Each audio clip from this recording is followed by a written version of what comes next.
Nous allons voir les traitements comptables concernant la gestion et suivi de tiers. Et nous allons aller un peu plus loin au niveau de la gestion des tiers et au niveau de l'édition du grand livre tiers.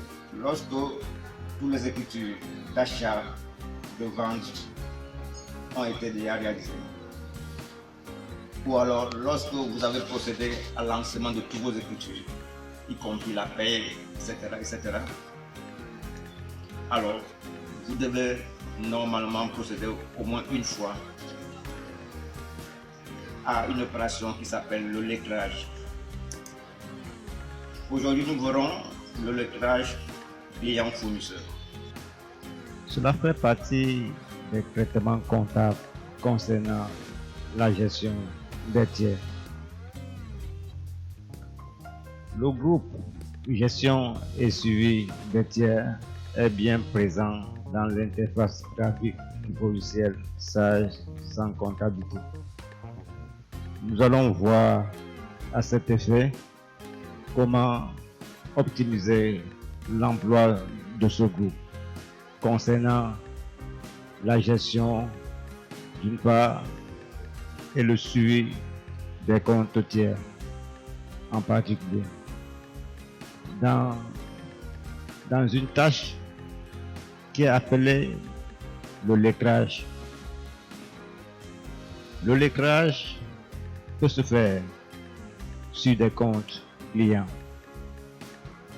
comme ça peut également se faire sur des comptes fournisseurs. Mais ces deux comptes ne sont pas les seuls à pouvoir être lettrés. Le lettrage peut également même se faire sur des comptes de provision. Mais aujourd'hui, je vous parlerai spécialement dans le cadre du lettrage client-fournisseur. Nous allons aborder d'autre part la balance tiers et pourquoi pas voir comment éditer le grand livre tiers. Alors, une fois que vous avez saisi tous vos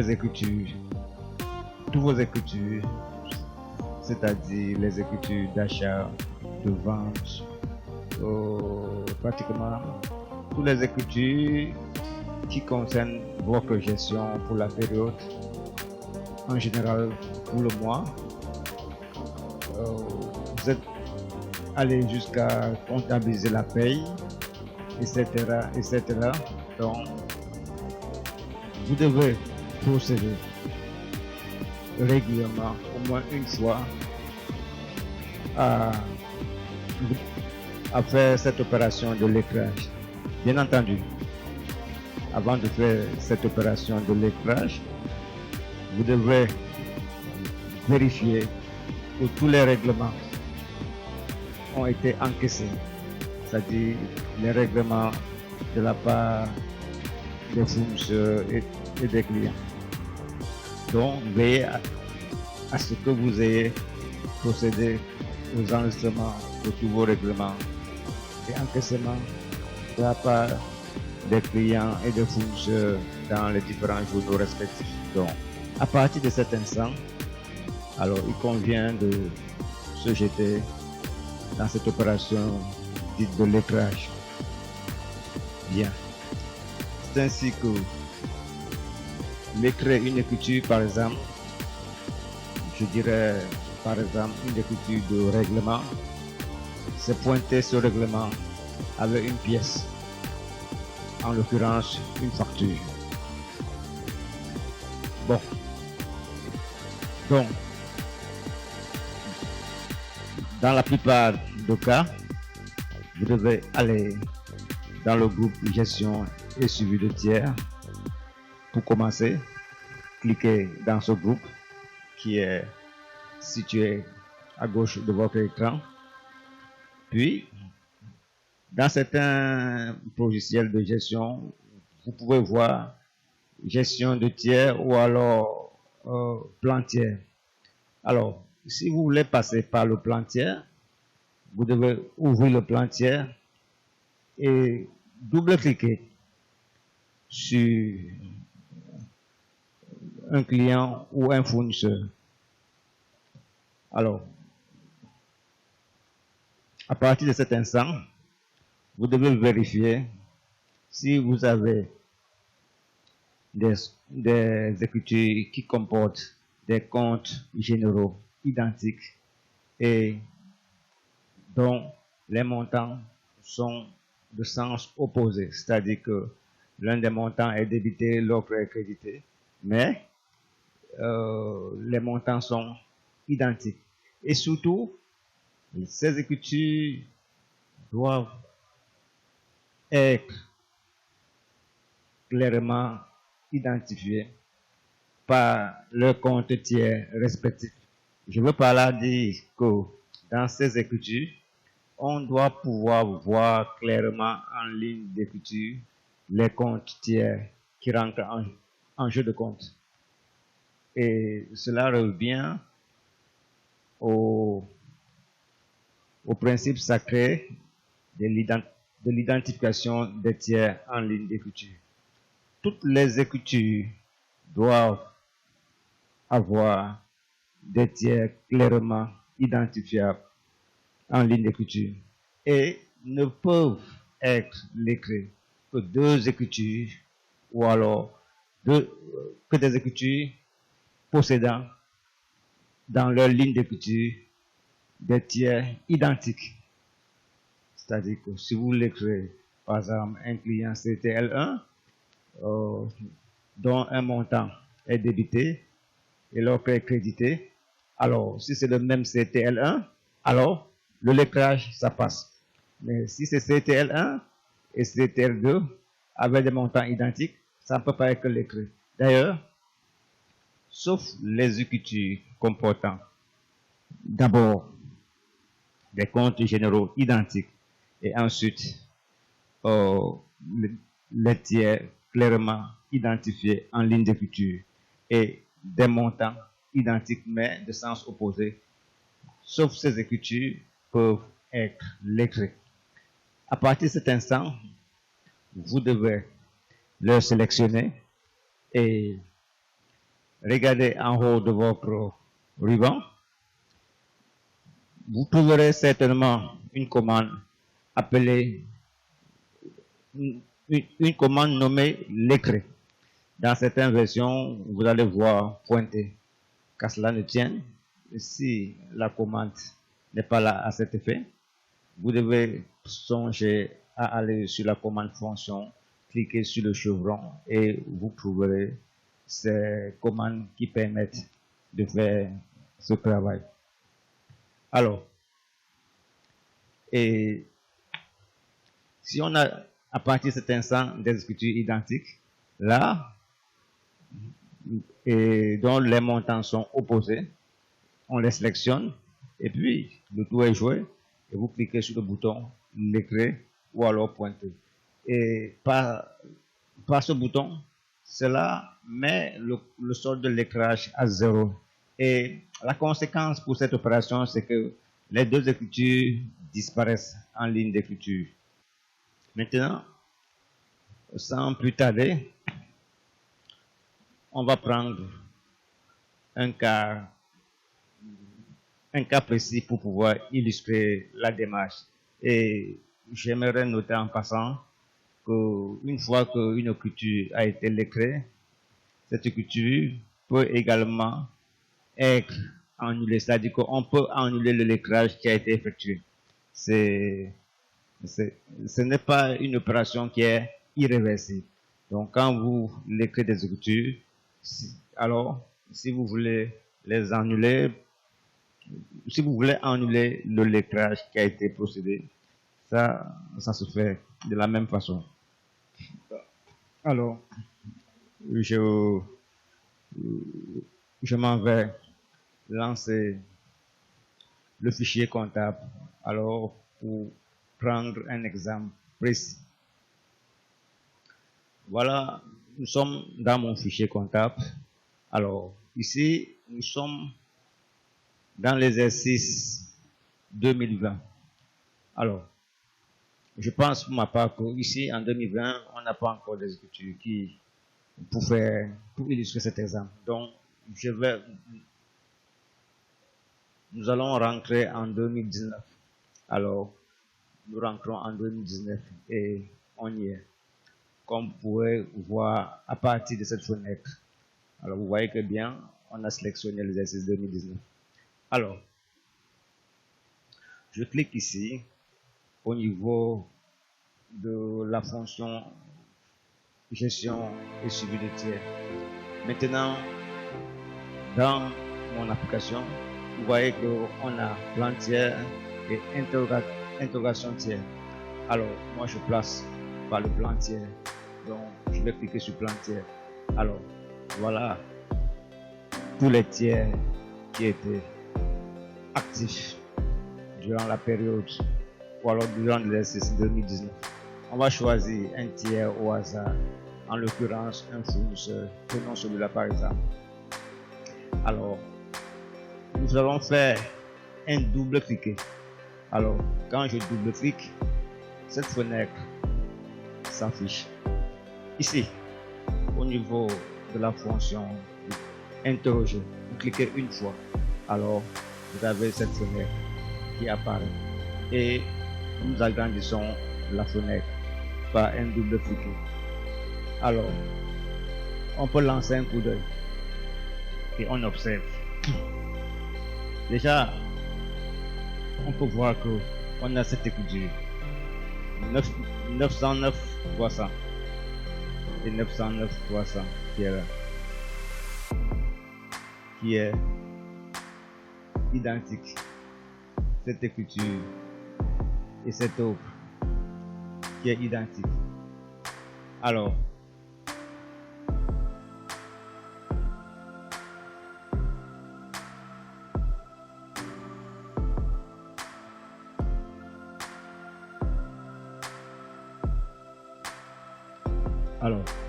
vous voyez que j'ai sélectionné les deux écritures qui avaient un compte généraux identique dont les montants étaient de sens concret. À partir de cette fenêtre, vous pouvez procéder à votre lettrage.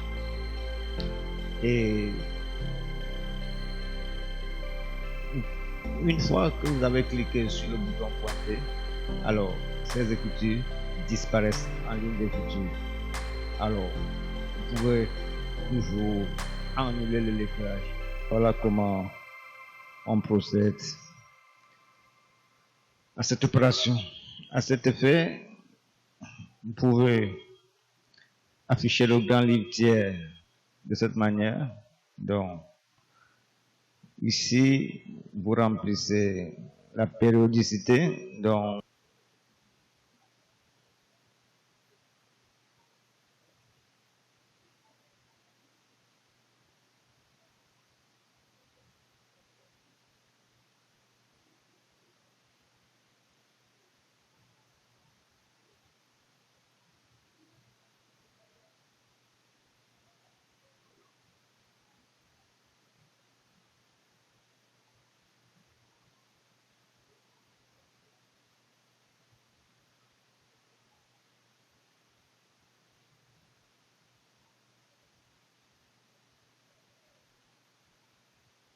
alors, voilà notre aperçu avant impression. Donc, voilà le grand livre tiers de tous les tiers de l'exercice 2019. Donc, le voilà à l'affichage. Comme vous pouvez le remarquer, je vais déplacer un peu cet outil. Voilà.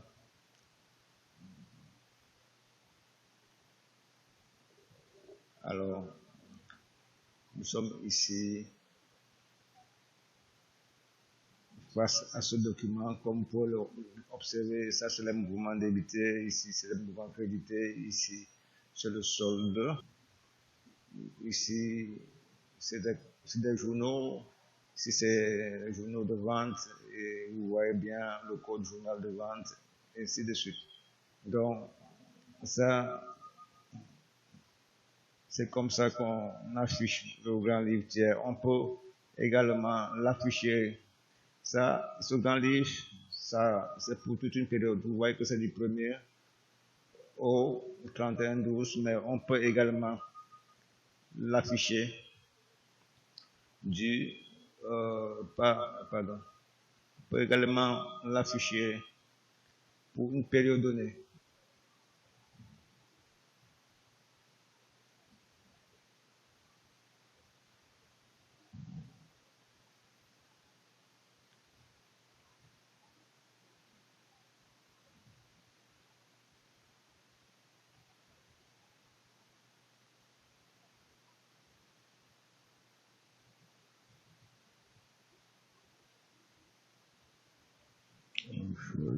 FR3, FR3,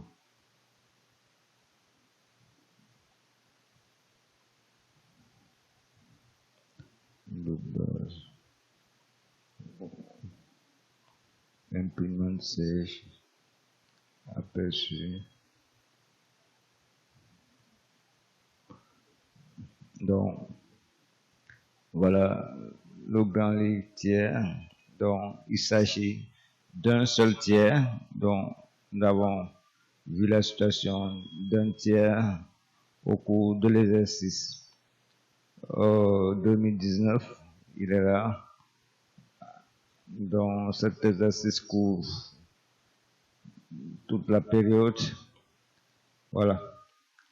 Ensuite, on peut refermer donc le grand livre tiers. Vous devez choisir, comme vous m'avez vu faire, vous choisissez le type de tiers. Donc, contre tiers 2, vous dépliez ce chevron. Vous voyez, vous choisissez le tiers que vous voulez choisir. Bon, on peut choisir également celui-là, ou alors un client, par exemple celui-là. Choisissons par exemple Casano pour voir.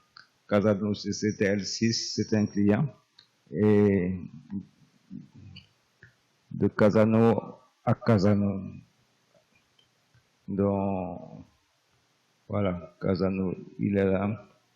Et après, vous validez la période, on laisse sur la totalité de la période, vous vérifiez l'impression et vous vérifiez l'aperçu avant impression, car c'est de ça qu'il s'agit.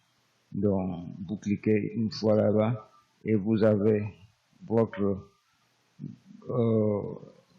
grand livre pour Casano uniquement, ainsi de suite. Voilà.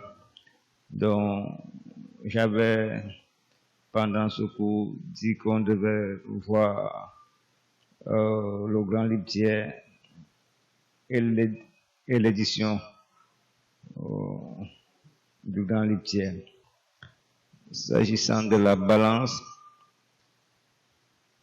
vous prenez un compte tiers qui est là, et prenons par exemple Torino. Je double-clique sur ce tiers et ensuite je viens ici, j'interroge ce tiers et je clique. Vous devez cliquer ici sur imprimer. À partir d'ici, on ne va pas tout imprimer. Donc, vous choisissez le type.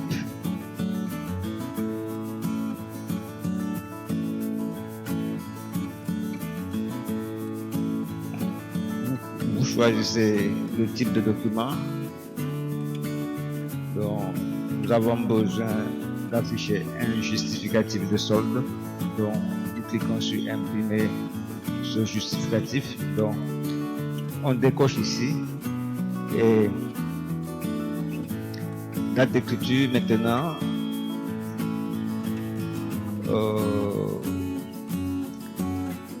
ici, type de tiers, par exemple, on reprend encore, il s'agit d'un client dont on choisit. Vous pouvez choisir CTL4, bon, on prend encore le même client CTL4 pour la période allant tiers CTA à CTA, pour la période allant du 31